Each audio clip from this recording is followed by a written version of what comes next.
Opening night is the first of many festivities in Super Bowl week. It's historically the first time that the media get a hold of the players, where they ask them about the game on Sunday, the X's and O's, what they expect. But at Galvanize, we're going to flip the script and ask them about who they are, what drives them, what their story is. I just walked up on you hugging Kylie Savant, the MVP of today's game. She had a huge moment, that 3 RBI double in the fifth that really busted things open for you guys. How proud are you of her? I think what's notable there is that wasn't necessarily your goal of like, no, this is my end-all be-all, I need to break the velo record, right? But your work ethic got you there. That's the result of your work. Right. So talk to me about that work ethic. You know, what do you do when you know you throw fast as a kid, but you're kind of all over the place? Yeah. What things did you do to gain that control and to put you where you're at? You're very curious about life. It comes through in conversations. We're playing chess during an interview. Where does that curiosity to learn come from, and why is it important that you share it with other people? Why do you think it's important that athletes like yourself in your position with your platform speak out about it? What was your mentality in the circle? How did you maintain your composure? Because this was a battle. LSU baseball national champions and former MLB players DJ LeMahieu and Anthony Renato learned a lot during their time in the show, and now they're bringing that knowledge and some of those resources here to Stevens Complex. You talked to us about, you know, the progress that was being made for women in the coaching field since you blazed the trail.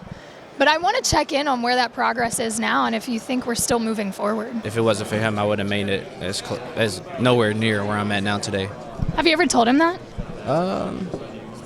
No, I ain't never told him that. I always talk about why people should tune into women's sports, and I've had a lot of people ask me that question, but today I'm going to show you exactly why this game is for everybody. I was in a tough spot 4 years ago, going through an injury, sports betting, gambling. You know, my life wasn't always complete. In a recent article for the Players Tribune, Kayshon Boutte opened up about his gambling addiction, something he says spiraled while he was dealing with injuries and uncertainty about his football future. But in the middle of that spiral, something changed. His son. When he gets older and you're able to have a conversation with him about those things, what do you want him to understand about the man you were and who you are now?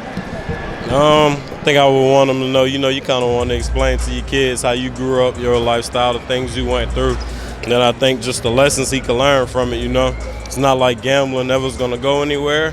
So it's going to be a point in his life where he's to the casino, online, sports betting. So just trying to stop that before it happened. Boutte writes that becoming a father forced him to look at himself differently, not just as an athlete, but as a man. He says his son gave him something bigger, a reason to be better. Because for him, this isn't about hiding the past. It's about using it, about making sure the cycle stops with him. And when he reflects on what ultimately pulled him forward, he keeps coming back to one thing. A while back, he saved me because it was just something bigger than me, But I think as of now, I grew throughout those past 3 years. He's 3 years old now, and he just helped me every day. It's starting to happen, but there's still so much to be done, not just for the female athletes, but for us on the sidelines and in booths and behind cameras. Where do you see room for improvement? I look around here and I don't see that there's much room for improvement.